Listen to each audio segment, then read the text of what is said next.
आदाब नाजरीन, खास बात आंध्र तेलंगाना में आज हम बात करेंगे शहरियत तरमीमी कानून को रोकने का इख्तियार रियासतों को है या नहीं।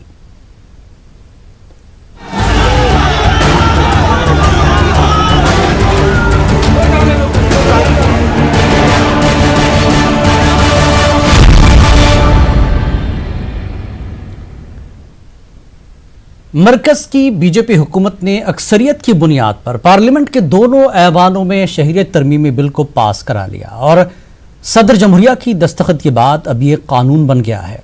मगरबी बंगाल के अलावा तेलंगाना, केरल, मध्य प्रदेश, पंजाब और कांग्रेस की ज़ेर इक़्तिदार रियासतों ने इस कानून की मुखालफत की, जबकि आंध्र प्रदेश की जगन हुकूमत ने इस बिल के हक में वोट दिया है।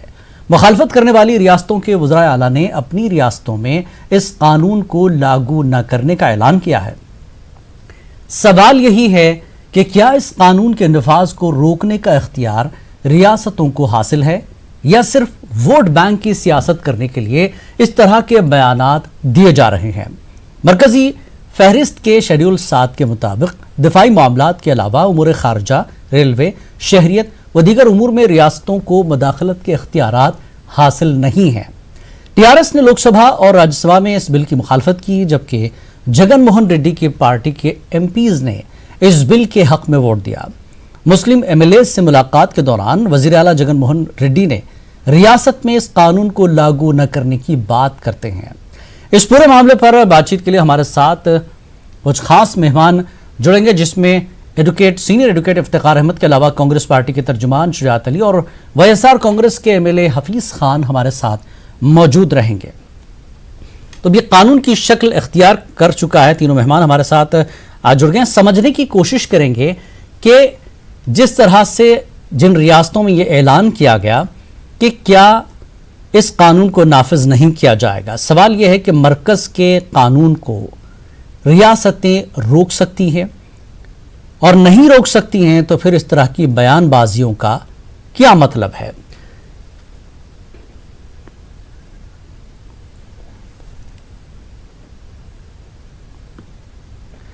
आप तीनों मेहमानों का बेहद खैर मकदम है। इफ्तिखार साहब, आप एडवोकेट हैं, इसलिए मैं आपसे शुरुआत करना चाहूंगा कि क्या वाकई जिस तरह से मरकज का जो कानून है, रियासतें रोक सकती हैं इस तरह के कानून को लागू होने से अपनी रियासतों में? इफ्तिखार शरीफ।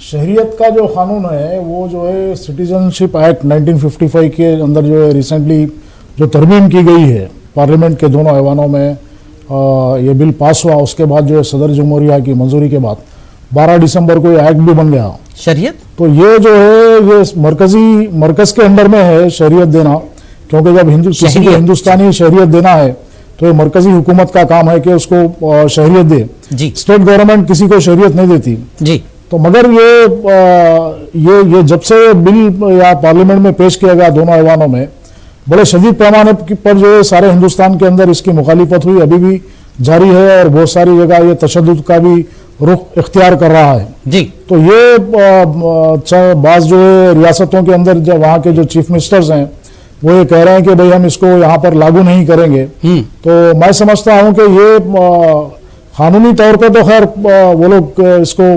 उनको लागू करना पड़ेगा, अगर क्योंकि ये गवर्नमेंट ऑफ इंडिया का कानून है और शहरियत का कानून है जी। मगर मैं समझता हूं कि ऐसे कितने स्टेट्स हैं जहां पर जो है इसको लागू करने के बाद आप जो है अफगानिस्तान, पाकिस्तान और बांग्लादेश के लोगों को वहां की शहरियत देंगे। तो मैं समझता हूं कि आज अगर हम देखें मुल्कगीर सतह पर जी, नॉर्थ ईस्ट के जो स्टेट्स हैं जिनका बॉर्डर बांग्लादेश से लगता है, तो वहां पर इसका ज्यादा जो इफेक्ट पड़ने वाला है, क्योंकि वहां पर उन लोगों का ऐसे दराज से क्या रियासतें जो कह रही हैं कि हम इस कानून को लागू नहीं करेंगे अपनी रियासत में, क्या ये इख्तियार है रियासत को? सीधा सवाल, कोई इख्तियार नहीं है। इख्तियार जो रियासतों को बिलरास्त तो इख्तियार नहीं है, मगर ऐसा होता है कि जब आप अगर किसी भी कानून को मरकजी हुकूमत लागू करना चाहती है जी, तो उसके लिए जरूरी है कि जो अमला जो रहता है स्टेट गवर्नमेंट का उसको यूज करती है, यहाँ के जो ऑफिशियल्स को यूज करना पड़ता है जी, यहाँ का जो सारा अमला उसके लिए यूज करना पड़ता है। तो अगर ये फर्ज कीजिए कि अगर स्टेट गवर्नमेंट ये कह रही है, कोई भी स्टेट गवर्नमेंट की हम इसकी सपोर्ट नहीं करेंगे, अगर वो उसके लिए काम नहीं करेंगे यहाँ के ऑफिसर्स, तो यकीनी बात है कि ये काम रुक जाएगा। यानी बिलवास्ता इनडायरेक्टली भी इसको रोकने की कोशिश की जा सकती है। ठीक है, हमारे साथ हफीज खान एमएलए भी मौजूद हैं, आगरा से जुड़ चुके हैं, वाईएसआर पार्टी के जो रुकन असेंबली है। हफीज साहब, जिस तरह से आपकी पार्टी ने पार्लियामेंट में तो हक में वोट दिया, हिमायत में वोट दिया, अब ये कहना कि हम इसको लागू नहीं करेंगे, क्या मतलब निकाले जाएं दोनों चीज के? एक तरफ तो आप मरकजी सरकार के साथ खड़े होते हैं और जब बात आती है अकलियतों की तो रियासत में ये कहते हैं कि हम लागू नहीं करेंगे। कैसे लागू नहीं करेंगे? लागू तो करना पड़ेगा आपको।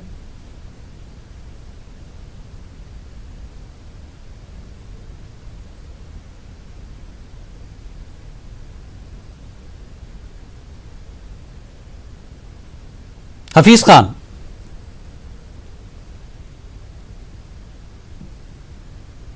हेलो हेलो, जी जी बताएं। जी, पार्लियामेंट में जब ये बिल आई ना साहब जी, तो हमको जो है हमारी पार्टी के जो पार्लियामेंटेरियंस हैं जी, उनको ये बताया गया कि ये बिल में सिर्फ और सिर्फ 3 इस्लामिक स्टेट्स जो हैं, पाकिस्तान, अफगानिस्तान सबको और पता है, बांग्लादेश जी बिल्कुल, ये सब क्लियर है, पार्लियामेंट में बता दिया गया है। ये बताइए, आपकी पार्टी ने हिमायत में वोट दिया और अब लागू नहीं करने की अब बात कर रहे हैं आप, सर मैं कैसे मुमकिन है ये?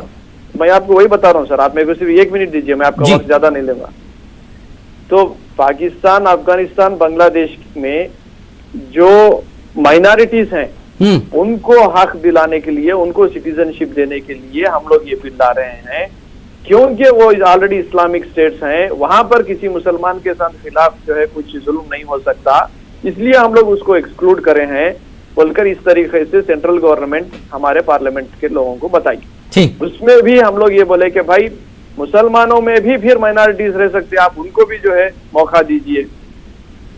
तो उस लेवल पे जब बात आई कि इंडियन सिक्योरिटी के वास्ते बॉर्डर स्टेट्स में जो है ये प्रॉब्लम है, उसको सॉल्व करने के लिए कई लोग जो है उनका कई लोगों का हक दिलाने के लिए हम लोग ये काम कर रहे हैं बोल के जब वो लोग बोले तो उसको सपोर्ट करें। मगर आप अगर बात करेंगे तो सीए बिल जो आज सीए हो गया है जी, उसको अगर आपको इस्तेमाल करना है तो पहले एनआरसी लाना पड़ेगा।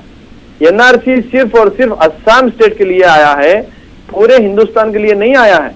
और एनआरसी जो है पूरे हिंदुस्तान में आना बोले तो कोई लोकसभा में, राज्यसभा में बिल के रूप में नहीं आया। लेकिन सरकार ने तो कह दिया है कि हम एनआरसी पूरे मुल्क में लागू करेंगे। अरे साहब, सरकार कुछ भी बोल सकती, कर तो बोलकर उसको जो फॉर्म पे जब आएंगे तो उस फॉर्म पे हम लोग प्रोटेस्ट करेंगे, उसका हम उसको जो रिजेक्ट करेंगे, चाहे वो लोकसभा में रहने दीजिए, चाहे राज्यसभा में रहने दीजिए, हर जगह के ऊपर जिस चीज से जो है ना सिर्फ मुसलमानों का, इसमें पूरे जितने भी हमारे एससी भाई हैं, बीसी भाई हैं, गरीब तरीन जो तबका है, उनको जो है एक किस्म का जो है जिस तरीके से नोटबंदी के टाइम पे, ठीक है, आपको जब मौका था, अकलियतों की आप हामी बताते हैं अपने आप को, जब आपको मौका था लोकसभा में, आप मुखालफत कर सकते थे इसकी, क्योंकि अब मानना यही है कि शुरुआत एनआरसी की शुरुआत ही सीएए है। सर हो सकता साहब, ये हमारे को नहीं मालूम था, मगर एनआरसी चीज जो है नहीं आई है। एनआरसी चीज जब आएंगी तो उसकी हम मुखालिफत करेंगे। वाह, चलिए, शुजात अली राशिद भी हमारे कांग्रेस के तर्जुमान हैं। शुजात साहब, कांग्रेस की सरकारें जहां जहां हैं वहां भी यही ऐलान किया गया, सवाल यही उठ रहा है कि मरकज के इस कानून को लागू न करने की बात, हालांकि नीतीश कुमार ने भी हिमायत में वोट दिया, वो भी कहते हैं कि हम एनआरसी नहीं कराएंगे, ऐसी कई रियासतें हैं। सवाल ये उठ रहा है कि मरकज के इस कानून को लागू न करने की बात में कितना दम है इन रियासतों की? मानना तो पड़ेगा इस कानून को, लागू तो करना पड़ेगा।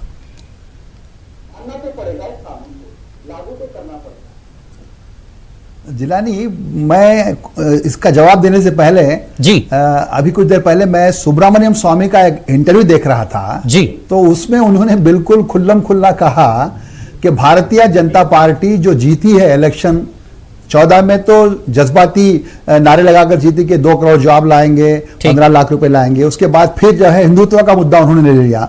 अब जो सिचुएशन है बहुत ही भयंकर सिचुएशन है, तो ये मुद्दों की तलाश में थे, तो ये मुद्दा उनको मिला है ताकि जो है बाइफरकेट किया जाए, पोलराइज किया जाए हिंदू मुस्लिम को। तो ये जज्बाती कानून है, इसका बहुत बड़ा फायदा किसी को होने वाला नहीं है। लेकिन चूंकि भारतीय जनता पार्टी एक फाशिस्ट पार्टी है, आरएसएस के जेर साया है, तो इसका एक ही जो है मंशा है कि हिंदुस्तान को खालिस हिंदू रियासत, हिंदू मुल्क बना दिया जाए। इस कोशिश में उन्होंने ये पत्ता फेंका है, ये पत्ता डाला है। तो जो लोग मुखालिफत कर रहे हैं वो हिंदुस्तान के सच्चे और अच्छे शहरी हैं। एक मैं बात बड़ी जिम्मेदारी के साथ कहना चाहूंगा कि इस कानून के आ जाने के बाद पूरा मुल्क जाग चुका है। पूरे मुल्क में जो हंगामे हो रहे हैं वो सेकुलर हिंदुस्तान की नई जिंदगी और नई दिशा की तर्जुमानी कर रहे हैं। रहा सवाल कि ये इंप्लीमेंट होगा या नहीं होगा, तो एक बात तो बिल्कुल वाज़ेह है, मरकज के पास कोई स्टाफ नहीं होता, चाहे वो सेंसस हो या नेशनल रजिस्टर ऑफ सिटीजन्स हो, जो भी है, मरकज के पास कोई अमला नहीं होता। सारे का सारा अमला रियासती हुकूमतों का होता है। तो टेक्निकली एक सिविल ओबीडियंस का सिचुएशन भी आ सकता है। लेकिन जिन्होंने कानून लाया वो भी वोट बैंक की सियासत कर रहे हैं, और जो नीतीश कुमार जो हैं वहां पर उनकी जो है गाड़ी खतरे में पड़ गई है, तो उन्होंने वोट तो दे दिया, लेकिन अचानक उन्होंने फिर अपना मौक़िफ़ बदला और यह कहा कि हम एनआरसी को लागू नहीं करेंगे, को लागू नहीं करेंगे। ये सारी बातें हमारे मुल्क में बताती हैं कि हम लोग मुल्क के बारे में, कौम के बारे में संजीदा नहीं हैं। हम जज्बाती नारे लगाएंगे, वोट लेंगे, सरकारें चलाएंगे। हुकूमत को बिल्कुल यह नजर नहीं आ रहा कि मुल्क टूट रहा था, मुल्क टूट रहा था। मैं उनको सलाम करूंगा कि उन्होंने काल आकर के मुल्क को फिर से जोड़ दिया है। ये इस कानून का जो जितनी सख्ती से मुसलमान मुखालिफत कर रहा है, उससे दुगनी चौगनी ताकत के साथ हमारे हिंदू भाई बहन हमारे साथ हैं, क्योंकि वो हिंदुस्तान को जीता जागता वतन देखना चाहते हैं। वो मुर्दों का देश इसको नहीं बनाना चाहते। ये बहुत बड़ी कामयाबी है पूरे हिंदुस्तान की, और खास तौर पर सेकुलर हिंदुस्तान की। और मेरा दावा है कि हिंदुस्तान के 100% लोग सेकुलर थे, सेकुलर हैं और सेकुलर रहेंगे। ये जो एक बदनुमा दाग हमको लगा है बीजेपी गलत पॉलिसियों से, वो दाग इंशाअल्लाह बहुत जल्द खत्म हो जाएगा। इफ्तिखार साहब, आप बहसीत वकील आज यहां पर शामिल हैं। ये जानना चाहता हूं कि होम मिनिस्ट्री की तरफ से इशारे भी दिए गए हैं अभी फिलहाल कि इसमें सजेशंस लिए जा सकते हैं, कुछ रद्दोबदल हो सकता है। कानून तो नहीं हट सकता, जो कानून बन गया है वो बन गया है।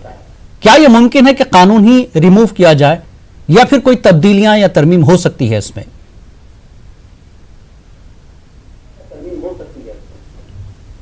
जिलानी साहब, पहली बात तो मैं ये कहना चाहूंगा कि सीए जो बना है, यानी अमेंडमेंट एक्ट जो लाया गया है जी, उसको हम तन्हा नहीं देख सकते, क्योंकि इसके लाने के पीछे भी जो मकसद था, जैसा कि आप बखूबी वाकिफ हैं कि असम में जब एनआरसी हुई बिल्कुल, तो तकरीबन 19 लाख लोगों को, यानी 3.26 करोड़ की वहां की आबादी है, और मुसलसल एक अरसे दराज से वहां पर ये डिमांड हो रही थी कि हमारे असम के अंदर जो है, जो गैर आसामी लोग हैं, वो लोग, उनका जो है तसल्लुल यहाँ पे बढ़ रहा है, उनका वोट बैंक बढ़ रहा है।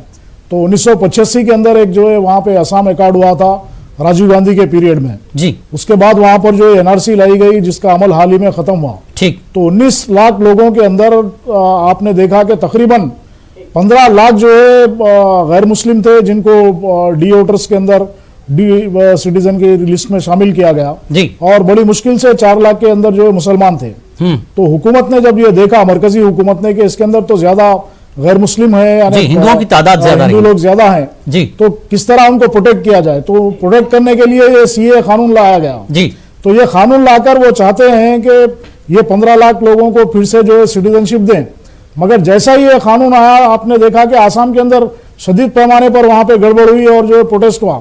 वो लोग जो लड़ाई अरसे दराज से लड़ रहे थे कि यहाँ पे गैर आसामी नहीं रहेगा, फिर आप पिछले दरवाजे से लाके उनको सिटीजनशिप देंगे, फिर उनको यहीं रखेंगे, तो फिर ये कैसे मुमकिन हो सकता है। इसकी वहां पर नॉर्थ ईस्ट में बड़े पैमाने पर गड़बड़ चल रही है जी। तो अभी जैसा कि हमारे काबिल दोस्त ने कहा, मैं एक बात ये कहना चाहूंगा जी कि हमारे हफीज खान साहब जो मेरे दोस्त भी हैं, करीबी हैं, तो मेरा उनसे एक सवाल ये है जी कि अमित शाह ने जो है बांगे दहल वोटिंग से पहले, पार्लियामेंट में जब वोटिंग हो रही थी, वोटिंग से पहले उन्होंने ऐलान किया कि हम सारे मुल्क के अंदर, Asaduddin Owaisi member of parliament के जवाब में उन्होंने कहा कि सारे मुल्क में हम एनआरसी लेकर आने वाले हैं। तो मैं ये सवाल उनसे करना चाह रहा हूं कि आपके पार्लियामेंटेरियंस के सामने जब होम मिनिस्टर ये कह रहे हैं कि हम सारे मुल्क में एनआरसी ला रहे हैं जी। इसके बावजूद भी अगर आप उसकी सपोर्ट कर रहे हैं ठीक। तो ये इसके ऊपर जो है एक गौर करने की जरूरत है। ठीक है हफीज खान साहब, जवाब।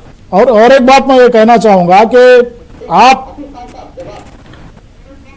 आपके सामने क्लियर था पार्लियामेंट में, आप कह रहे हैं कि पता नहीं था, सिर्फ शहरियत देने के लिए लाया गया था, लेकिन एनआरसी लागू करने की बात आ रही है, पूरे मुल्क में कराएंगे, ये साफ तौर पर कह दिया गया, फिर भी आप वाकिफ नहीं रहे उस दिन। सर देखिए, ये कोई भी आदमी कुछ भी बोल सकता, मगर हर चीज को जो है बिल के फॉर्म में आना पड़ेगा, राज्यसभा में बिल के फॉर्म में आना पड़ेगा। तो एक चीज को एक वक्त के ऊपर एक तरीके से जो है देखे, तो क्या आप अमली तौर पर पूरी तरह से बिल सामने आए उस वक्त फैसला करेंगे? अगर फिर कुछ मजबूरियां रही पार्टी की तो फिर मजबूरन ऐसे ही हिमायत करनी पड़ेगी आपको। कोई मजबूरी नहीं है हमारी, किसी किस्म की मजबूरी नहीं है। मुल्क को जो है जिस तरीके से बांटने की और तोड़ने की जो है जो बात होती जा रही है, तो उसमें हम क्यों साथ देंगे? चाहे वो मुसलमान के साथ हो, चाहे वो एससी भाई के साथ हो, बीसी भाई के साथ हो, हिंदू भाई के साथ हो, क्रिश्चियन भाई के साथ हो। हमारी पार्टी सेक्युलर पार्टी है। हम जब भी जो भी फॉर्म में एनआरसी को ये लोग लेकर आएंगे, हम उसकी मुखालिफत करेंगे, हम इम्प्लीमेंट नहीं करेंगे। इसको जोड़कर देखा जा रहा है, सीए के बाद ही एनआरसी के लिए सहूलत होगी। सही सर, देखिए जैसा कि शुजात साहब ने यही तो कहा ना कि इसके असरात एनआरसी पर ही पड़ेंगे। सीए पहली सीढ़ी है, उसके बाद एनआरसी आसान हो जाएगी। जी सर, जोड़ने की बात जो है सिर्फ अमित शाह साहब अपनी सियासत करने के वास्ते कर रहे हैं, वो डराने की कोशिश कर रहे हैं, वो जो है हिंदुत्व के उस सियासत में वाईएसआरसीपी क्यों शामिल हो रही है? हिंदुत्व का उस सियासत में वाईएसआरसीपी क्यों शामिल हो रही है, क्यों हिमायत कर रही है? सवाल यही हो रहा है। वाईएसआरसीपी ने अपना चेहरा बताया था कि हम अकलियतों के हामी हैं, फिर इस मामले में क्यों साथ खड़ी हो गई वाईएसआरसीपी? जैसे ही हमको उस चीज का अंदाजा हुआ है, कैटेगरिकली हम लोग जो है रिजेक्ट कर रहे हैं, कैटेगरिकली। कानून बनने के बाद अब आप रिजेक्ट करेंगे? एनआरसी नहीं सर, एनआरसी नहीं आई है सर, एनआरसी आई है क्या पूरे इंडिया के वास्ते? नहीं, इफ्तिखार साहब कह रहे हैं एनआरसी आई है क्या? अमित शाह खुले तौर पर ऐलान कर रहे हैं कि होगा। सर होगा सर, वो तो आसाम की मिसाल सामने है। इंडिविजुअल बयान नहीं दिया सर, होम मिनिस्टर उन्होंने पार्लियामेंट में कहा। सर अमित शाह तो बहुत सारे मेरा सवाल ये है कि हैसियत के होम मिनिस्टर अमित शाह ने पार्लियामेंट में स्टेटमेंट दिया कि हम सारे मुल्क में एनआरसी लाएंगे जी, तो कम से कम उस वक्त आप अपना जो आपका वोट अगर आप फेवर में डालना चाहते थे उसको तब्दील कर सकते थे। तो उस वक्त उन लोगों ने नहीं किया। मैं ये नहीं कह रहा हूं कि जानकारी थी या नहीं थी। एक और रिक्वेस्ट मेरी हफीज खान साहब को ये है कि आपके जितने भी मुस्लिम एमएलए हैं और वहां पे एक डिप्टी चीफ मिनिस्टर भी है, अगर ये आप जो एनआरसी की मुखालिफत करना चाह रहे हैं, तो ये चीफ मिनिस्टर वाईएस जगन की जानिब से अगर एक स्टेटमेंट आ जाए तो इसके ऊपर भरोसा किया जा सकता है। मगर वाईएस जगन की तरफ से आज तक भी कोई ठीक है। मेरा एक सवाल हफीज खान, कई पॉलिटिकल पार्टीज जो है सीए के खिलाफ सुप्रीम कोर्ट गई है, क्या जगन मोहन वाईएसआर कांग्रेस की तरफ से भी कोई अपील की गई है सुप्रीम कोर्ट में सीए के खिलाफ? देखिए साहब, सीए बिल के वजह से आंध्र प्रदेश स्टेट में यहाँ पर बिल लाया गया है, अगर आप इसकी मुखालिफत नहीं करेंगे तो आप पे यकीन कैसे करेंगे अकलियत? इसके ऊपर जो है आप देखिए, आपकी पड़ोसी रियासत है, ठीक है, अब जवाब दें। ठीक है, इफ्तिखार साहब, केसीआर ने हफीज खान पहले ही दिन कह दिया कि हम इसकी मुखालिफत करेंगे, और पार्लियामेंट के दोनों ऐवानों ने टीआरएस के पार्लियामेंट अरकान ने मुखालिफत की उसकी। उनके मुखालिफत की, ऐसा नहीं है कि हमारे मुखालिफत की या बाद में तय की। सब वकील साहब, मैं आपकी एक बात बोलना चाह रहा हूँ, आंध्र प्रदेश स्टेट में ऐसा कोई भी जो है फॉरेन नेशनल्स यहाँ पर मुस्लिम्स रहंदो हिंदूज रहंदो कोई भी नहीं है, पहली चीज। दूसरी चीज, शायद एनआरसी के बारे में उतनी मालूमात शायद थी उन लोगों को या नहीं थी। ये बॉर्डर स्टेट का ये हमारे लोगों को जब बताया गया तो बॉर्डर स्टेट का जो है मसला है। ठीक है हफीज खान, एक बात और बताइए, एक बात, ठीक है हल आपने करने के लिए काम कर रहे हैं के लिए तो हिमायत में वोट दे दिया, शरीयत देने वाले मामले में तो वोट दे दिया, बाद में जब हमारे को उनके डिजाइन क्या एनआरसी पार्लियामेंट में फिर आता है, एनआरसी के लिए फिर आप पूरे मुल्क में लागू करने के लिए फिर बिल लाया जाएगा, किस तरह से लागू करें, कैसे लागू करें, उस वक्त क्या आपकी पार्टी अभी से ये ऐलान कर सकती है कि हम ऐलान कर रहे हैं सर, खड़े होंगे? हम 3 दिन पहले ऐलान कर दिए हैं सर जी, कि हमारे डिप्यूटी चीफ मिनिस्टर साहब आकर बोले हैं कि एनआरसी की हम मुखालिफत करेंगे इन ऑल इट्स फॉर्म्स, चाहे वो लोकसभा में रहने दीजिए, राज्यसभा में रहने दीजिए, और हमारे स्टेट में और हमारे माज़ीरत के साथ हमारे स्टेट में बोलने वाले कुछ भी बोलेंगे, पार्लियामेंट में जब वो बोलते हैं तो आप कह रहे हैं कि बोल रहे हैं, आया तो नहीं, फिर आप भी तो बोल रहे हैं, आप लोग दिलवाइए, आप भी तो बोल रहे हैं जगन साहब को चाहिए, आप पर कैसे यकीन कर लिया इस बारे में अपना मौक़िफ़ ज़ाहिर करें। वैएस जगन रेड्डी साहब का स्टेटमेंट इसके ऊपर आना चाहिए। अमजद बादशाह ने स्टेटमेंट दिया है और खुद जो है हमारे हफीज खान साहब ने भी इस सिलसिले में स्टेटमेंट दिया, हम उनके स्टेटमेंट का इस्तेमाल करते हैं। मगर मेरी उनसे रिक्वेस्ट है कि आप जितने भी मुस्लिम अरकान असेंबली है और आपके डिप्टी चीफ मिनिस्टर हैं, वो आप सीएम साहब से अपॉइंटमेंट लीजिए और वाज़ेह तौर पर आंध्र प्रदेश के जो मुसलमान हैं, वहाँ के अकलियत हैं, वहाँ के दलित हैं, उनको भरोसा दिलाइए कि हम आने वाले दिनों में एनआरसी की मुखालिफत करेंगे। जगन का जब तक स्टेटमेंट नहीं आएगा तो भरोसा किस तरह किया जाएगा? ठीक है इफ्तिखार साहब रुकिए। इफ्तिखार साहब, मैं आपको एक बात बोल रहा हूँ, अमजद बादशाह साहब कोई एक एमएलए नहीं है। अमजद बादशाह साहब deputy chief minister of Andhra Pradesh state हैं। चीफ मिनिस्टर साहब से मिलने के बाद पूरे लोग मगर पार्टी का सुप्रीमो नहीं है भाई। सर जरा सबर करना सर, जरा सबर करना सर। देखिए हर पार्टी का एक अलग अलग तरीका रहता चलाने का, रीजनल पार्टीज है ये, हर एक का जो है एक अलग मिजाज रहता। यहाँ पर क्योंकि ये माइनॉरिटीज का रिलेटेड इश्यू है और जब जो है इसके ऊपर बहुत डिटेल में डिस्कशन हुआ तो ये चीज एक concrete decision party and party का हाईकमांड लेने के बाद ही एक डिप्यूटी चीफ मिनिस्टर और उनके साथ एक 3 एमएलए आकर बाहर एनआरसी के खिलाफ है, के खिलाफ है। मैं आपसे मैं न्यूज़ 18 से एक बात बोलना चाह रहा हूँ कि हमारे लोगों में ये एजुकेट कराइए कि सीएबी बिल अलग है, एनआरसी अभी नहीं आई है, एनआरसी को आने मत दीजिए। हर स्टेट में जो है जिस तरीके से हम स्टैंड लिए हैं उस तरीके से हर स्टेट में भी आप लोग लेने की कोशिश करिए। लेकिन हफीज साहब, अवाम सिर्फ एहतजाज कर सकती है, आने मत दीजिए, ये तो जिम्मेदारी पार्टियों की है, ये जिम्मेदारी बनती है पार्लियामेंट में पार्टियों की। सर मैं न्यूज़ 18 से रिक्वेस्ट कर रहा हूँ जी सर, मैं न्यूज़ 18 से रिक्वेस्ट कर रहा हूं कि इसके बारे में डिस्कशन होना चाहिए। ये दो अलग अलग बिल्स हैं, ये 2 अलग अलग बिल्स हैं। ये एक बिल आई है, दूसरी बिल नहीं आई है। जो बिल नहीं आई है उसको रोकने की कोशिश करना चाहिए। लेकिन दूसरी बिल के लिए ही पहला बिल जो है एक जीना बना है। शुजात अली राशिद खान साहब, मैं यही तो कहना चाह रहा हूँ ना। ठीक जी, ये किस तरह के असर, देखिए मैं यही तो जानना चाह रहा हूँ। सीएए जो है जीना बन रहा है, उस छत के लिए जो एनआरसी की शक्ल में सामने रहेगा, किस तरह के असरात मुल्क में रहेंगे?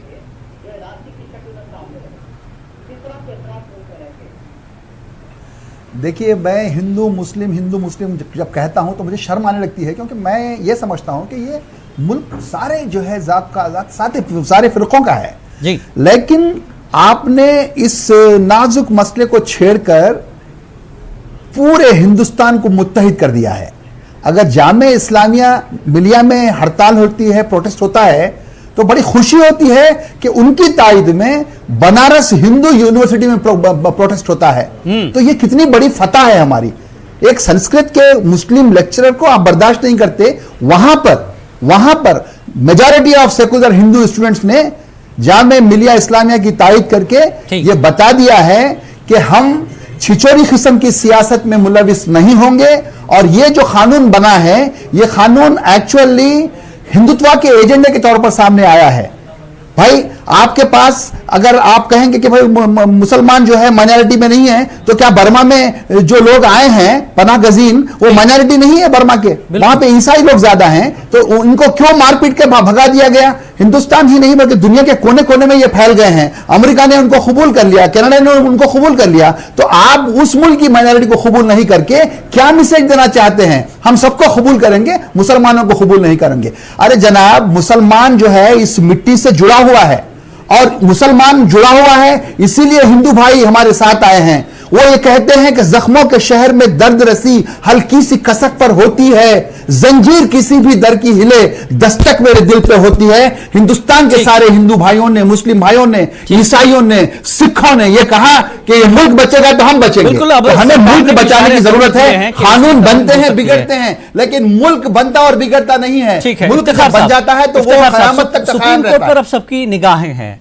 सुप्रीम कोर्ट क्या कुछ इसमें इक़दामात कर सकता है? अब सरकार और सुप्रीम कोर्ट के बीच में है ये पूरा मामला, क्या नजर आता है आगे आपको?